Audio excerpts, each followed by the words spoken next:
Bonjour à toutes et bonjour à tous, bienvenue le 20 octobre 2022, vous êtes tous le bienvenu sur ma chaîne, je ne mets pas ma vidéo, vous allez juste entendre ma voix qui est pas terrible, qui est cassée, qui tousse un petit peu de temps en temps malheureusement, excusez-moi, toujours cette traînée du Covid, difficile de s'en remettre quand même, cette fois-ci honnêtement, ça a été un petit peu difficile pour moi, mais trop content de refaire ces vidéos, trop content de participer à notre écosystème. Donc voilà, je suis là mes amis.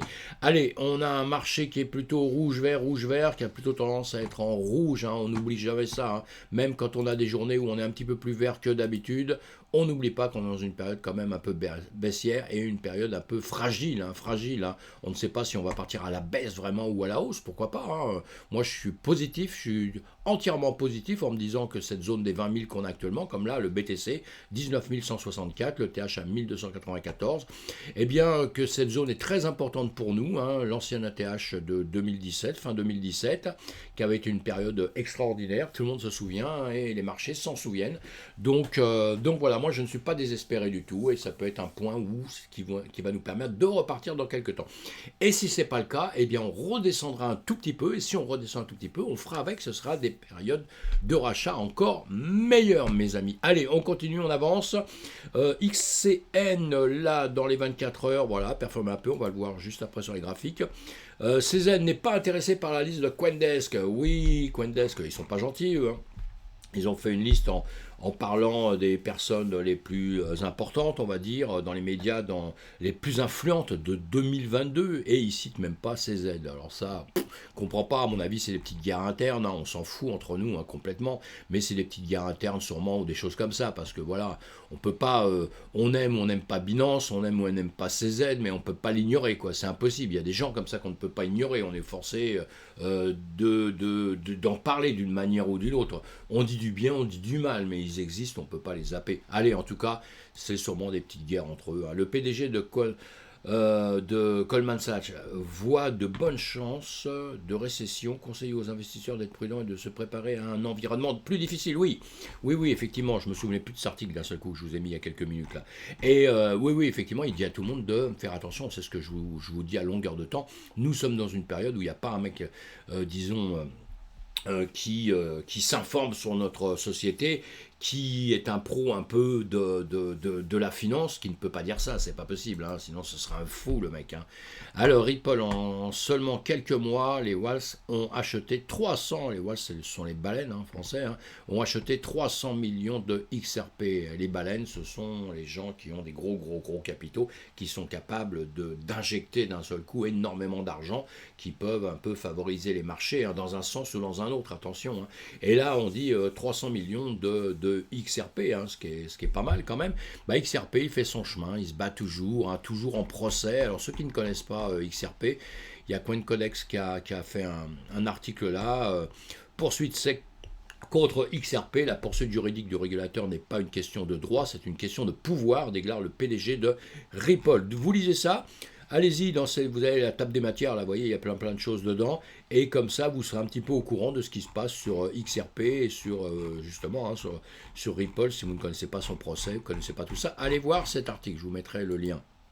Voilà. Journal du Coin nous dit quoi? Les salariés du géant allemand, la SAP payée en Shiba Inu et Dogecoin, Bitcoin évidemment, etc. etc. C'est pas mal, une grosse société justement c'est super ça. Hein. On va lire un petit peu ce qui nous ont marqué. Être payé en chien numérique. L'adoption des crypto-monnaies dans l'économie quotidienne continue son accélération, exactement. De plus en plus d'employés peuvent recevoir au moins en partie leur salaire en Bitcoin et autres crypto-monnaies. L'Amérique latine est d'ailleurs particulièrement fan de ces crypto-salaires, mais cette fois c'est le géant allemand des logiciels, le SAP, SAP, hein, SE plus loin, qui se rapproche notamment de BitPay pour faciliter les paiements de salaires en crypto-actifs. Extraordinaire, hein. Allez lire cet article. Tout ça pour dire encore une fois que, vous voyez, ça avance, on avance, hein, malgré un bear market, malgré une tension qui est forte et tout contre nous, contre la crypto, eh bien ça avance, beaucoup de gens y croient et c'est pour ça que nous sommes partis, mes amis. Vous inquiétez pas, ça ne s'écroulera plus entièrement. Enfin, j'espère. Hein.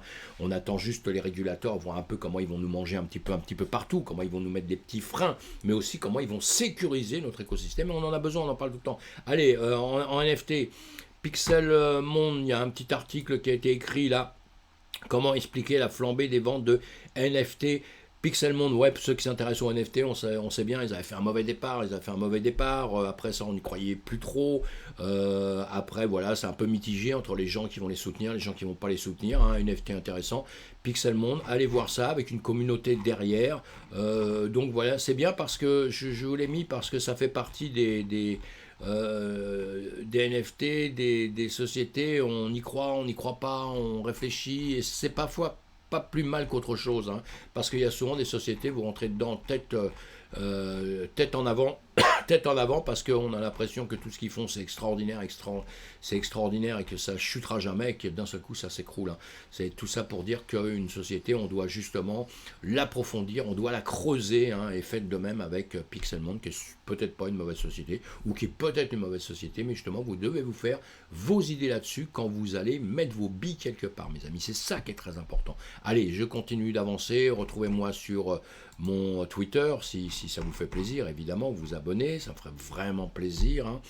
Merci à tous ceux qui me suivent de plus en plus. Merci beaucoup, beaucoup, beaucoup. Allez, un BTC à 19 154, un ETH à 1293. Ce matin, le marché européen, justement, vous voyez, on voit l'ouverture, là, les pointillés que je vous ai mis en jaune, et vous voyez bien qu'à côté, on est descendu pour après ranger un plus bas, un plus haut, et venir travailler comme ça sur le DAX et sur le 440. Hein, c'est pareil, hein, on voit qu'on fait à peu près le même chemin, voilà. Si on va voir le marché, le S&P 500, qu'on regarde toujours, il y en a d'autres à regarder, hein, mais voilà, le S&P 500, c'est quand même un nombre d'entreprises très importantes aux États-Unis, donc voilà, toujours à suivre. Plutôt un marché un peu vert, avec toujours un peu de rouge. C'est pas une ambiance entièrement négative en ce moment. Voilà, vous l'avez sur le graphique, le S&P 500. On sait bien qu'on a descendu depuis pas mal de temps, hein, on peut pas dire autrement. Hein, on a fait vous voyez, boum, on grimpe ici pour bien redescendre en ce moment, donc c'est un peu inquiétant.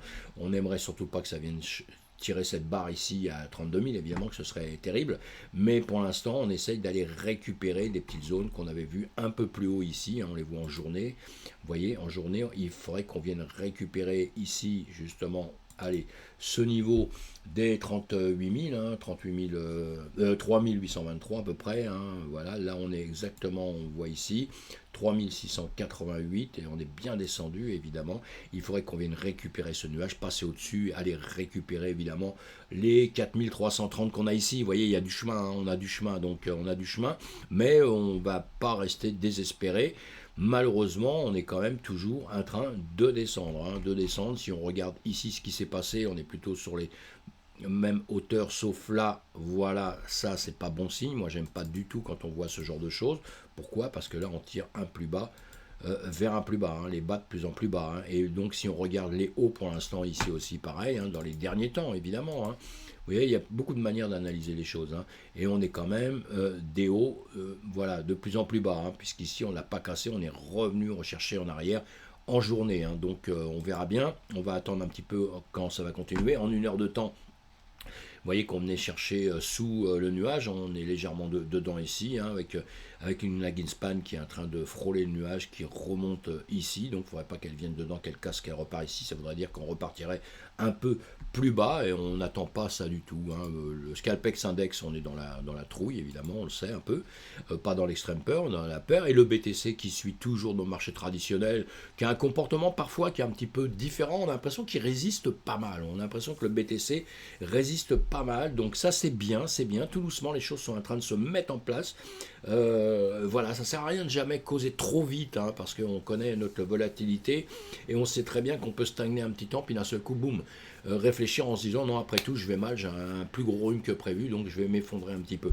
Donc il faut faire un petit peu attention à tout ça, mais là, toujours pareil, dans la même zone, vous voyez, on s'est décidé cette zone entre nous, hein, ce sera important quand ça va recasser un tout petit peu les 20 550 ici, ou si ça recasse en dessous, les 18 000, je ne sais plus combien, 18 000, hein, 18 040, 18 000, voilà. Hein, là ou là, encore pareil, donc rien d'autre à dire dans les médias, hein, on verra ça. Et sinon, notre marché, on l'a vu, donc le BTC, on a un BTC ici, Voilà, attendez, je le rebooste un tout petit peu pour pas dire de bêtises. Un BTC en 24 heures, on a perdu 0,48. En ETH, on a perdu 0,83. Bon, tout ça, ça se suit. On en a quelques-uns qui ont performé un tout petit peu mieux que d'autres, hein. En 24 heures, on peut regarder. Là, on a le XCN qui a fait du 14%. Hein, l'USTC, vous savez ce que j'en pense. Terra Classic, tout ça, bon, qui a fait du 9%. Le Pancake Swap, le cake, qui a fait du 3%, voilà d'autres. On peut regarder rapidement, le cake il a fait quand même en semaine, il a du 6%, hein, 3%, 24 heures, 6%. Donc on va le regarder. On regarde tout de suite le XCN et on va regarder le cake en même temps. Voilà, ici c'est quoi? Le XRP aussi, on en a parlé tout à l'heure, hein. Bon bah lui, zone de rechargement, évidemment on est en bas. Vous devez suivre, il y a beaucoup de gens qui l'aiment bien, beaucoup de gens qui ne l'aiment pas, hein. Ça fait, comme je vous ai dit, des choses importantes. Il y a toujours des gens qui les aiment et d'autres qui ne les aiment pas, hein. L'important c'est de participer, c'est qu'on parle de vous. Voilà, et pour le XRP, c'est tout à fait ce qui se passe, mes amis, hein. Donc on va suivre un petit peu ce qu'il fait, évidemment, si on s'y intéresse. On regarde son évolution, on avait vu là il y a X temps, on avait fait tout ça, voilà, il est revenu au-dessus pour revenir en dessous, c'est-à-dire qu'il travaille toujours sur cette zone comme ça. On peut supprimer ça maintenant, on s'en fout un petit peu, voilà, là, on est revenu de casser en dessous, donc on en tire d'autres. Ici on a un plus haut, ici, et malheureusement on a un plus bas ici, hein. Donc vous voyez que la tendance, il aurait fallu que ça redépasse ici, ça ne l'a pas fait. Maintenant ici on a des plus bas, on a ici, on va regarder ça tout de suite, on avait un plus bas ici. Ici, ça a grimpé comme ça, bon, c'est redescendu là, on fait un plus bas. Donc ici, on est en train de travailler, vous voyez, sur cette zone-là. Donc maintenant, l'intérêt, ça va être de savoir si là, il vient repartir ici, ou s'il rebondit là-dessus et qu'il repart par là-haut pour aller au moins minimum chercher ceci, évidemment, ceci, et après ceci au-dessus, hein, évidemment, là, on l'a bien compris, hein. Voilà pour le XRP, donc on le surveille, hein, c'est intéressant de le surveiller. On va voir le XCN, le XCN, ça. Voilà, ça date depuis 2002, donc c'est pas bien vieux, hein. C'est une chaîne de protocole cloud qui permet aux organisations de créer de meilleurs services financiers à partir de zéro, alimentés par les séquences et chaîne cloud. Donc ça, voilà, on le regarde quand même rapidement puisqu'il a fait quand même quelque chose, donc on va le suivre. Là, on est en 4 heures, un bougie en 4 heures. Bon, il vient de démarrer il n'y a pas très longtemps. Moi, j'aime pas les choses qui démarrent depuis pas très longtemps. Alors, soit on les prend juste quand il démarre, on essaye de faire des profits tout de suite, hein, parce que quand un projet démarre, eh bien, il va grimper pour après souvent revenir en arrière. C'est très souvent comme ça que ça se passe. Donc, si on est dans les premiers achetés, bah, tant mieux, on fait un bénéfice, hein, tout de suite, hein. Vous le prenez ici, vous le vendez là, vous avez fait du 14%, bon ça c'est rien évidemment, hein, mais il y en a qui vont faire du 100, du 200, du 300, du plus que ça tout de suite, hein, quand ça démarre, hein. Mais enfin bon, on fait très attention et après, hein, la preuve, vous l'auriez acheté ici ou ici ou ici, et là vous êtes malheureusement en perte, hein, tout de suite, hein, vous l'avez acheté ici, vous descendez ici, vous êtes en perte de 20%, quoi. Donc voilà. Donc ça, ce sont les risques, on fait très attention, on est très prudent, et puis si on ne sait pas, bon, on surveille, et puis on viendra le rechercher plus tard. La preuve, vous voyez, il a bien descendu, pour d'un seul coup, boum, revenir un petit peu au-dessus, hein. Il partait d'ici. Bon, on a ça, on aura plusieurs manières de le, de le surveiller, hein. On aura plusieurs manières de le surveiller. Voilà, donc là, on dépasse ici, c'est pas mal. Mais maintenant, ce qui serait bien, c'est de venir ici. Parce que là, dans les médias, il peut très bien aussi faire ça, puis refaire ça, hein, très bien.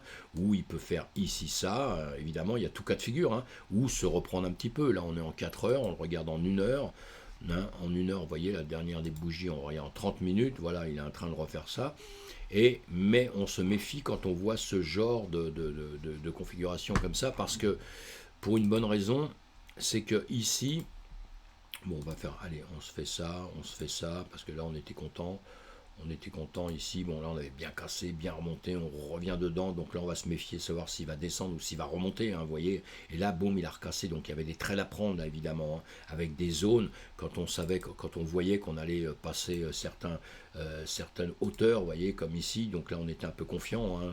Après il y en a d'autres évidemment, tout ça sont des choses que vous apprenez évidemment tout doucement à faire pour travailler avec. Mais maintenant, on peut ici refaire un demi-tour. Pourquoi? Parce que là, on a quand même eu un pourcentage quand même important, hein, d'un seul coup, hein, un pourcentage important comme ça, voilà, du 16% quand même, c'est pas mal. Et on sait très bien à la limite que quand on prend d'un seul coup un pourcentage important comme ça, vous voyez, 11, quand on prend un pourcentage comme ça important, eh bien, on sait que parfois, bah, malheureusement, hein, on va revenir en arrière. Donc déjà, si on a pris ça, on prend des profits. on n'attend pas, on prend des profits et après on revoit au moment où on va re-rentrer dedans, ou etc. Hein, on va être un petit peu prudent. Voilà ce que je voulais vous dire là-dessus sur le XCN, hein, XCN qui a démarré donc le 7 mars 2022 apparemment, hein, d'accord. Donc vous suivez ça quand vous allez sur une crypto, vous justement suivez ce qu'elle fait, ce qu'elle fait pas, etc. J'ai dit que je voulais voir quelque chose d'autre. Et d'un seul coup, c'est la mémoire. C'est la mémoire qui flanche. Je me souviens plus très bien. Ah oui, le CAC. On va voir le CAC rapidement. Allez, le CAC. Voilà, voilà, voilà. On regarde sur Binance. On regarde sur Binance. On l'a déjà vu hein, dans le passé, évidemment. Allez, on va le regarder de loin pour voir un petit peu. Zone de rechargement, nous sommes d'accord. On parle tout le temps de la même chose. Hein. Il est né en 2020. Cherchez tout le temps quand sont nés les projets. Parce qu'un projet qui est né il y a 2 ans, 3 ans, 4 ans, effectivement, 6 mois, 15 jours, 3 semaines, 3 jours, il n'y aura pas les mêmes comportements, évidemment. Hein. On ne pourra pas voir les choses pareilles. Là, on peut le voir. On peut voir comment il a fait vis-à-vis du BTC. Justement, est-ce qu'il suit exactement le BTC aussi ou pas? Est-ce qu'il a une meilleure manière de réagir à certains moments? Ça va être important. En septembre, on voit là, il a fait du 12,46 en septembre, alors que le BTC avait perdu, hein, si je ne dis pas de bêtises. Il a fait du 12,46, donc c'est pas mal. Il avait un mois qui s'était bien passé. Ça, vous le vérifiez à longueur de temps. Hein. Vous allez comme ça sur, comment dire, sur où vous voulez d'ailleurs, vous allez le voir, il y a différents endroits, hein, je fais de pub pour personne moi, hein, mais vous regardez tout le temps, vous les mettez après, vous mettez, voilà, vous mettez en mois, boum, ici, et ça vous donne tout de suite à peu près, vous voyez, tout ce qui, sur les 100 premières, là, hein, on travaille beaucoup là-dessus, 100 premières, vous voyez, le BTC, il a fait du 0,33%, le TH, il a fait du moins 5%, tout ça, ça vous donne un petit peu des idées, hein, sur tout ce qu'on est en train de dire, et vous devez tout le temps vérifier un petit peu, parce que quelque chose qui monte, il faut voir à quel point il a baissé à un moment donné aussi. Il faut comparer tout ça, évidemment. On ne peut pas rester que sur une fixette de simplement quelque chose de très simple comme de voir comment il a monté en 24 heures. Parce que c'est bien, c'est super, mais ça ne veut pas dire grand-chose. Quelque chose qui monte en 24 heures, ça peut très bien être simplement éphémère et que ça ne s'arrête là, hein, qu'on n'en parle plus après, hein, d'ailleurs. Hein. Donc il faut faire très attention. Voilà. Et puis ça dépend du travail que vous faites. Hein. Si vous êtes un scalper, si vous travaillez dans la journée, dans la semaine, ou si vous travaillez sur un très très long terme, un très longtemps. Eh bien, en tout cas, voilà, on a eu ça, on a des plus hauts. On a des plus bas là, hein, qui sont de plus en plus hauts, donc ça c'est déjà quelque chose. Sauf que là, dernier moment, on est en train de réfléchir. On est en semaine là, hein. On va le regarder en journée. Donc en journée, voilà, hein, on voit bien ça. On a un plus haut, un plus bas.